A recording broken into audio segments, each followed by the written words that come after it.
Ang nilalang sa salamin.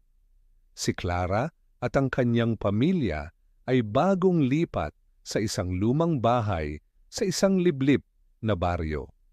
Ang bahay ay matagal nang abandona, ngunit nagdesisyon silang bilhin ito at magsimula ng bagong buhay. Habang nag-aayos sila ng kanilang mga gamit, ramdam na ni Clara ang kakaibang pakiramdam sa paligid ng bahay. Ang mga dingding ay may kakaibang amoy ng kahoy at lumang alikabok. Ngunit hindi niya ito pinansin, iniisip niyang normal lang ito sa isang lumang bahay. Isang gabi, habang si Clara ay nag-aayos sa kanilang kwarto, napansin niyang may isang lumang salamin na nakatambak sa isang sulok ng kwarto. Hindi ito kaakit-akit at may mga bahid ng alikabok, kaya't pinili niyang linisin ito. Nang maglinis siya, napansin niyang may kakaibang refleksyon sa salamin. Sa halip na makita ang kanyang sariling mukha, may isang anino siyang nakatayo sa likod ng salamin, isang matangkad at madilim na nilalang.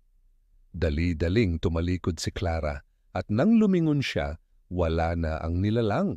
Nanginginig siya sa takot, ngunit inisip niyang baka napagod lang siya at nagkaroon ng hallucination. Hindi nagtagal, nagsimulang maramdaman ni Clara ang mga kakaibang bagay sa bahay. Isang gabi, habang siya ay natutulog, nagising siya sa malamig na simoy ng hangin, pumangilid siya sa kama at nakita ang isang ilaw mula sa salamin.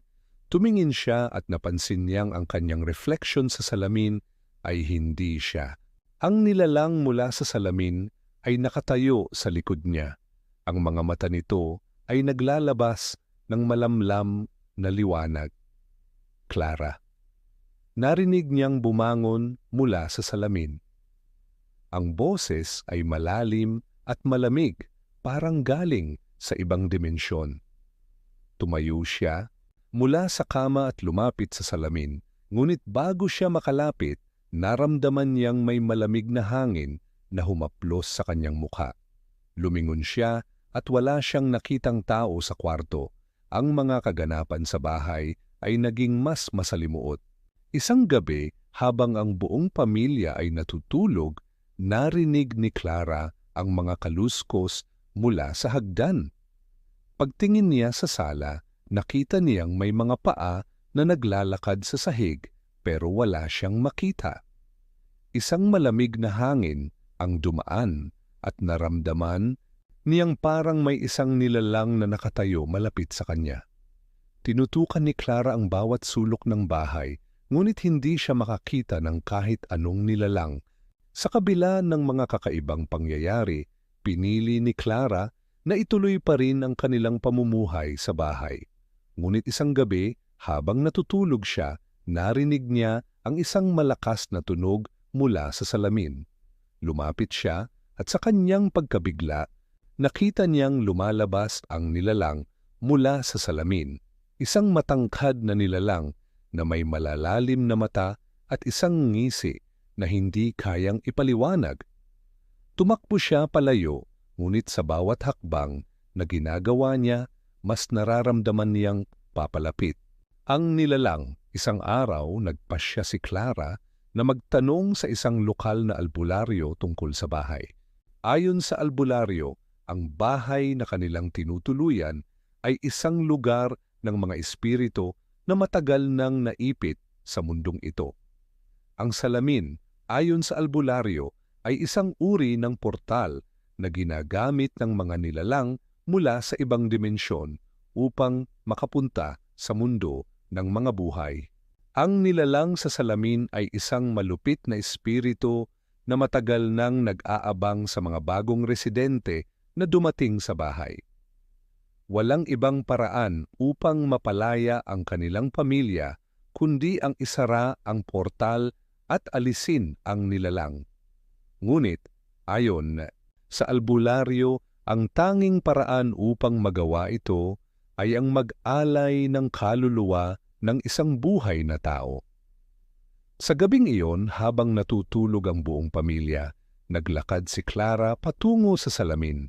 Ang nilalang ay muling nagpakita, mas malapit at mas matalim ang mga mata. Ang nilalang ay nagsimula ng magsalita, nag-aalok ng isang kasunduan. Ang kaluluwa ni Clara kapalit ng kaligtasan ng kanyang pamilya. Tinutukso siya ng nilalang, sinasabi na kung tatanggapin niya ang alok, magkakaroon siya ng kapangyarihan at hindi na muling matatakot. Sa isang iglap, napagtanto ni Clara na wala ng pag-asa. Ngunit bago siya magdesisyon, dumating ang kanyang mga anak, sina Maya at Andres. Pinaghugpungan nila si Clara at sabay-sabay nilang tinanong ang nilalang kung ano ang gusto nito.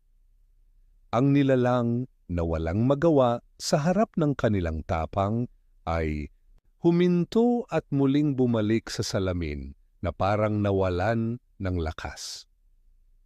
Sa paglipas ng mga araw, ang mga pangyayari sa bahay ay humupa.